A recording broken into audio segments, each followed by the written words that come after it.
காக்கின்ற எங்கள் இன தலைவரா நாள்தோறும் உழைக்கின்ற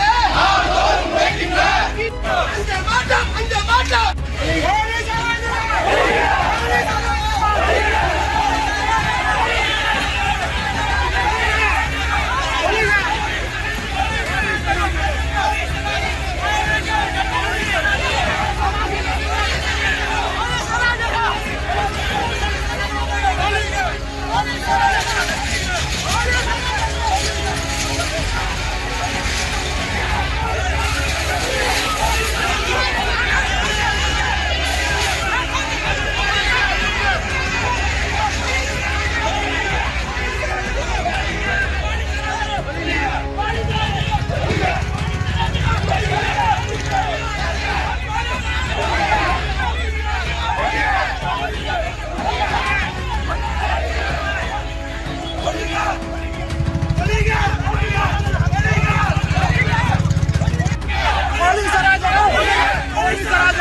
வந்துக்கங்க.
ஒட்டுமொத்தமாக தமிழ்நாடு இருக்கக்கூடிய எங்களுடைய அமைச்சர் ஒருத்தரே, அது ஒரு பெண் அமைச்சர் ஒருத்தரே சொல்றாங்க, ஜட்டியை கட்டிட்டு உட்கார வச்சு உன்னை கொண்டு போடுறேங்கிறாங்க. அந்த அமைச்சர் மேல எந்த ஒரு நடவடிக்கையும் எடுக்கல.